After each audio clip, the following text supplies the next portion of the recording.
Hey, what's going on YouTube? Welcome to my review of the Battlefield 4 MTAR compared to the one from real life.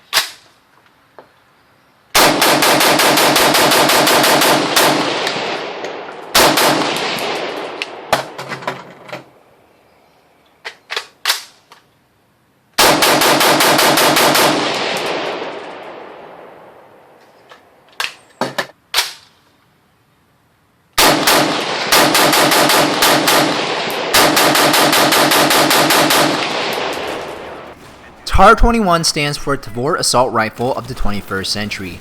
It was designed by the Israeli weapons industries in response to the Israeli Defense Force (IDF's) demands for a weapon that performed better in close quarters than the M4 and the Galil used at the time. The Tavor first saw combat in the early 2000s, and it received extremely favorable reviews by soldiers. The Micro Tavor, or the MTAR, is the latest Tavor variant, and it's featured in Battlefield 4 as the MTAR-21 and COD Ghosts as the MTAR-X.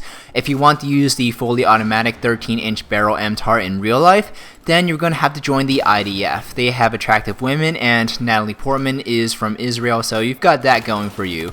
But the closest that most of us will get to using the IDF Tavor is by shooting the American-made Tavor SAR, so let's take a closer look at it now. The Tavor SAR, or semi-automatic rifle, is manufactured 100% in the United States by IWI USA out of Harrisburg, Pennsylvania.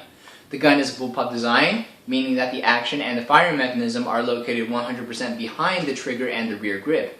What this does is allows the rifle to have a more compact size, a shorter overall length, but still maintain a long barrel for enhanced muzzle velocity. The rifle fires a 5.56 NATO round and uses standard AR magazines. PMags work fine. This is what the gun looks like next to an AR-15 with the stock completely collapsed. On my gun, I have an EOTech 516 with a Vortex magnifier. The Vortex magnifier flips to the side to allow for enhanced magnification when I need it. And this is what the sight picture looks like. Let me try and align the EOTech with the camera.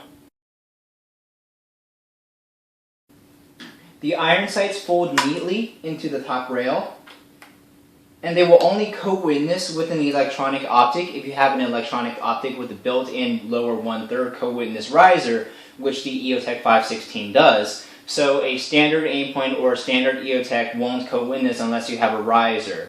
The safety selector switch is in the same location that you will find on the AR-15, and everything is completely interchangeable between left and right sides. So this is a fully ambidextrous weapon. All you have to do is make some changes to the internals. And what this gun manages to do is leave the bolts open once the last round has been fired.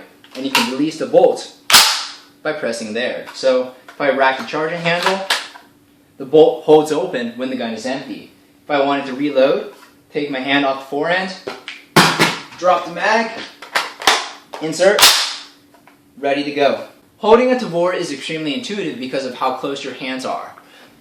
When you give somebody to hold an AR-15 for the first time, most people will grip it by the mag well. That's very intuitive, and it's the same idea with the Tavor.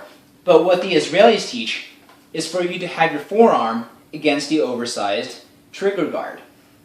And it is very controllable to fire the weapon from this position. And because the gun is so short and you don't have a barrel that's so far out, you don't have so much angular momentum when rapidly changing between targets. So this gun is perfectly suited for close quarters combat. The Battlefield 4 Tavor receives a carbine designation, so all classes can use this weapon. It does 25 maximum damage until you're 8 meters away from your enemies, from where damage will drop until its minimum value of 15.4 at 50 meters. This means the weapon is a 4-shot kill on unarmored enemies at close range, and it'll require 7 shots to kill them at a distance. The 900 rounds per minute rate of fire is the highest in the carbine class, and the 30-round magazine is standard in the carbine class. The reload speed is extremely slow, requiring 2.4 seconds to reload if you've got a round still chambered, and 3 seconds to reload an empty gun.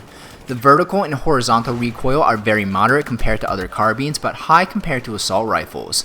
With the bullpup design of the gun, you have better accuracy when firing from the hip and on the move compared to guns that use a conventional design, but you are less accurate when aiming down sights compared to those guns. The biggest advantage of the MTAR is its rate of fire and damage per second. Both are the highest within the carbine class. Just like the weapon was designed to do in real life, you have a huge advantage in close quarter situations. The improved hipfire accuracy relative to other guns means you should tactically maneuver to situations where you'll have the advantage. You should outshoot all other assault rifles and carbines except maybe the FAMAS in hipfire ranges. 75% of your kills will be from the hip. In situations where you have to aim, you can improve your chances of winning the gunfight by strafing from side to side because of the increased accuracy when moving compared to other guns. The MTAR is not the best weapon for playing defensively.